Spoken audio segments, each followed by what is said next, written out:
an expert with the pigeon population here in downtown Utica and the Peregrine Falcon Project as well. Matt, welcome to the show. Thank you. Good morning, Matt. Just so you know, I'm more of an expert on the peregrines, not so much an expert on the pigeons, but since the pigeons are the main food supply for peregrine falcons, therefore I do know something about the pigeons. And Matt, I'm not sure if you quite remember, but we've met a few times in the parking lot. We had the station on the 16th floor of the Adirondack Bank building, and you and I would catch each other out in the back parking lot sometimes as you were keeping an eye on the Falcons.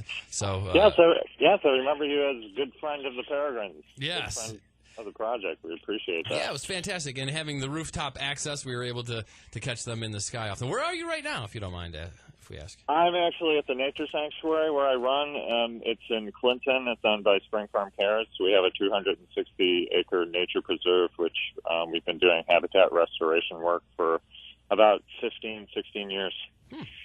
Well, the headline in the OD this morning, who or what is killing the pigeons? About 20 dead pigeons and other birds that you discovered over the weekend. What are your theories? Well, we fear that someone is using a poison, possibly one called Avitrol, to kill pigeons. Perhaps they're worried about pigeons roosting on their building or something.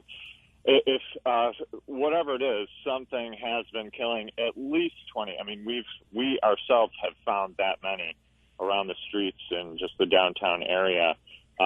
We're not really sure if it goes beyond that area. We kind of don't think so because we haven't heard any reports from any other areas. Our concern is mainly that the peregrine falcons might catch one of these tainted pigeons and it might kill the peregrine.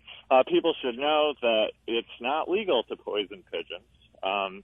Non-target animals and even people can come in contact with the body of these pigeons or with contaminated seed that's been put out, and it can harm people, and it can harm pets, and it can harm protected birds like peregrine falcons, which is actually a criminal offense. It's a federal. It would be a federal crime to hurt a peregrine falcon. And maybe you can explain a little bit the rarity of having the falcons in our area. Well, there's only about 75 pairs of peregrine falcons nesting in New York State. A few of the upstate cities have them, including Buffalo, Rochester, Syracuse, and Utica. We only have one pair, and that's because peregrines need a large territory. And they don't accept nesting sites other than those on tall buildings. Luckily, in Utica, we have a few buildings tall enough to support them. They do stay all year round, too. Where they have a ready supply of bird prey, such as pigeons, the peregrines don't have to migrate. They don't have to go with their fellows down to Central or South America for the winter. They stay right here and hunt pigeons. So that might be a misconception as well. Yeah, folks may think that they're only around in the fall or summer months. No, and we have some of your listeners may know that we do have a webcam on the nest box, and if you watch from our website, UticaPeregrineFalcons.com, you can actually see them occasionally return to the nest box this time of year. They're so interested in keeping the territory that they continue to return to the box and do their courtship display inside the box. So they're very much here, and they're very much preying on the pigeons. I think people should know that peregrine falcons are probably the best form of pigeon control you could possibly have. A pair will go through more than 300 pigeons per year, and it really depends on how big their family is. If they have a lot of chicks in the nest to feed, they might even take more than that.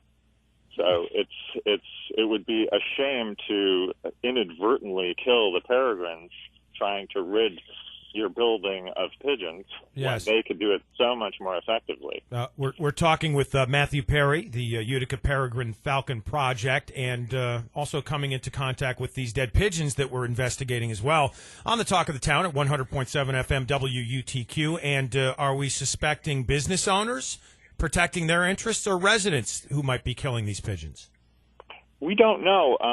All we know is that there's a cluster of dead pigeons being found around the immediate downtown area. As you mentioned before, we've had members of our group picking them up and taking pictures of them and handing them over to the DEC. Both the DEC and the Oneida County Board of Health have shown some interest in this. Obviously, if it is poisoning, and the DEC has taken some for testing, if it turns out it is definitely poison, then there will be repercussions legally. Matthew, I had an assumption that this may have been an effort to rid some of the crows of the area. Is this poison, this Avitrol, specific to pigeons? It is almost entirely used as pigeon control. Okay. And just so you know, no one has been reporting any dead crows, any starlings in the immediate downtown area. It seems to be just limited to pigeons.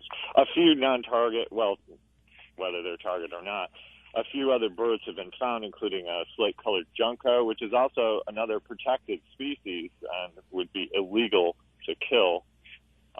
We don't know, that may have been killed by impacting, just hitting a window, which happens too. In other words, it might be a relatively natural death. We're still very much interested in figuring out what's going on and figuring out quickly before we end up with one of the peregrines getting killed. Sure. So, Where's the concentration of dead pigeon bodies, and how long does it take after ingesting this particular Avitrol to produce a death in a pigeon? well, as I said, it's in the immediate downtown area within a few blocks of State Office Building. I think we found probably the biggest concentration of dead pigeons, or heard about the biggest concentration, just to the west of the Adirondack Bank Building, around the Genesee Street area. But there's other areas around the courthouse and as far away as the county building. So it's a fast-acting poison. However, people that use Avitrol, they have to be licensed. You have to also have permission to use it within an area that may have protected species in it, including obviously the peregrine. Wait. In other words, It's you can have a license to use it, but it's illegal to use it to kill pigeons. I don't quite understand the difference. No, it would be illegal to use it to kill pigeons in an area where there are also protected species that might consume the tainted feed. I see. It's okay. typically put out with whole corn. And we have found, the reason why we suspect Avitrol is because we're finding some of these pigeons with their beaks open, with corn obviously in their throats, spilling out onto the pavement. People should know, too, this is a human health issue, too. Right. We don't want people picking up these dead pigeons or picking up the corn that they're leaving around their bodies. Any licensed user of Avitrol, the onus is on them to pick up all the dead birds and all the sick birds, because you don't want the general public to be in contact with this stuff. Matthew, any suspicion, anything leading you to a specific area or point or building? No, it would be premature for me to speculate on that, especially until it's tested. But obviously, our eyes are open, and we ask the public too to report any dead birds you're seeing, especially in the downtown area in the vicinity where the peregrine falcons are active. But this is a real threat to the peregrines, and it would be a shame because the peregrines have a history with pesticides. It was DDT that killed off the original race of peregrines that inhabited the eastern part of the U.S. The whole region east of the Mississippi River, that race of peregrine falcon went extinct because of DDT. And they've only recently reestablished in the areas in the eastern part of the country. And it would be a real shame to, after that, to finally get them in Utica, finally have them do what they do best, which is to hunt pigeons and to just be spectacular birds. It would be a shame to have them fall to this irresponsible use of a pesticide. All right. Matt, thanks for spending some time with us today. Appreciate the clarifications. And keep up the good work, Matthew. Sure. Thank you.